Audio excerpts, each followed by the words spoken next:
SGI President Ikeda's encouragement for the future division, building a bright future based on our vow, exploring the lives of Nichiren Daishonin's disciples, Shijo Kingo.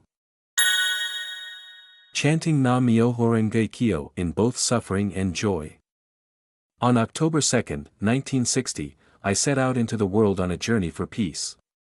Carrying a photograph of my mentor, second Soka Gakkai President Josei Toda, inside the breast pocket of my jacket, I traveled to 9 cities in the United States, Canada, and Brazil. It was a journey of dialogue, of spreading hope and courage. On that trip, I met many Japanese members who had left their homeland, including sincere women striving tirelessly amid loneliness and economic difficulties, and hardworking men living with all their might, sunburned from backbreaking farm work. I wholeheartedly encourage these noble pioneers of worldwide Kasen Rufu, you have the mystic law. Continue chanting Nam-myoho-renge-kyo no matter what. Nearly 6 decades have passed since then. Today, the light of the mystic law has spread to 192 countries and territories. Everywhere our members are chanting Nam-myoho-renge-kyo, while contributing to society as good citizens and expanding solidarity for peace. The practice of chanting Nam-myoho-renge-kyo established by Nichiren Daishonin is the universal means by which all people can overcome hardships and achieve human revolution.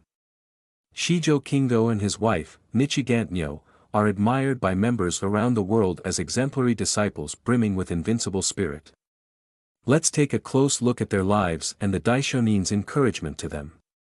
Shijo Kingo was a samurai retainer who served the Emma family, a branch of the ruling Hojo clan. It is said that Shijo Kingo became a disciple of the Daishonin during his early years of propagation in Kamakura. There are more than 30 extant letters of the Daishonin addressed to Shijo Kingo and Nichiren.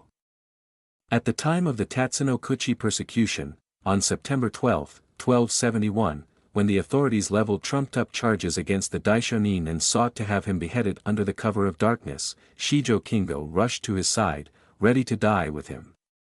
The execution attempt failed and the Daishonin was exiled to Sado Island. Later, in 1274, overjoyed by the Daishonin's return from exile on Sado, Shijo Kingo tried to convert his feudal lord, Emma, to the Daishonin's teaching. But Emma was a staunch follower of Ryokan, the chief priest of Gokurakuji Temple, who was hostile towards the Daishonin. As a result, Shijo Kingo angered his lord and incurred his disfavor.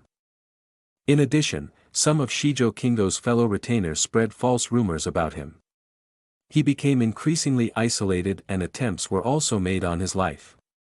Shijo Kingo found himself in an extremely difficult situation which he described as, "Great hardships have showered down on me like rain." It was during this challenging period that the Daishonin sent him a letter titled Happiness in This World. It includes the following passage that Soka Gakkai members across the globe have engraved deeply in their hearts. Suffer what there is to suffer, enjoy what there is to enjoy. Regard both suffering and joy as facts of life, and continue chanting Nam-myoho-renge-kyo, no matter what happens. How could this be anything other than the boundless joy of the law? Strengthen your power of faith more than ever. Steadfastly chant Nam-myoho-renge-kyo in both suffering and joy, and you will be able to attain a life of happiness without fail, the Daishonin tells us. Happiness is not the absence of problems or sufferings. True happiness shines in the lives of those who never give in to defeat, no matter what challenges or hardships they encounter. Chanting Nam-myoho-renge-kyo each day is the ultimate source of strength for living with such resilience. In this letter, the Daishonin quotes a phrase from the Lifespan, 16th, chapter of the Lotus Sutra, which we recite daily, where living beings enjoy themselves at ease. These words indicate that even though the world in which we live may be rife with suffering, for those who uphold faith in the mystic law, it can become a place where being alive itself is a joy. When we take on the challenges of reality and strive to overcome them based on chanting Nam-myoho-renge-kyo, we can transform wherever we are into the stage where we enjoy ourselves at ease. Mr. Toda often used to say, when we wholeheartedly believe in the Gohanzen, life becomes inherently enjoyable, and we can derive pleasure from everything we do. There may be times when you want to express aloud your feelings of suffering and sadness. But instead, give voice to those feelings through prayer. If you let them out as they are, they become complaints, but if you direct them towards the Gohonzon, they become prayer. When you chant Nam-myoho-renge-kyo, you can bring forth the courage not to be defeated. A firm resolve will form within you to do your best and win. We could say that, like a parent who loves their child, the Gohonzon wants to make our wishes come true and our efforts come to fruition. Therefore, pray with all your heart to the Gohonzon, like a child relying on their parents for support. It doesn't matter how many wishes you have, just chant about each one specifically and concretely. Chant with a vow to realize your prayers and keep on doing your best to make them happen. Prayers and efforts based on a vow are the direct path to victory in one's youth. The great violinist Yehudi Menuhin once said, "Life is a continuous effort of self-refinement."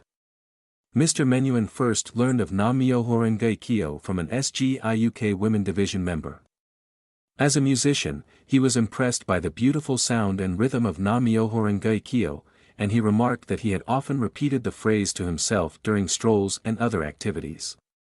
When I met Mr. Menuhin, he commented that he felt chanting Nam-myoho-renge-kyo was very similar to singing a song and was impressed by its resonance and power. He also felt it was wonderful that Soka Gakkai members chanted regularly each day. Nam-myoho-renge-kyo is the fundamental power of the universe. When we chant Daimoku infused with a vow, we can align our lives with the rhythm of the universe and tap limitless vitality, courage, and wisdom. We can realize our prayers and enfold everyone in our environment, our society, and even the world in the wondrous sound and rhythm of happiness, of the mystic law. Today again, as we chant Nam-myoho-renge-kyo, regarding both suffering and joy as facts of life, let's take on the challenges in front of us, vibrant in body and mind.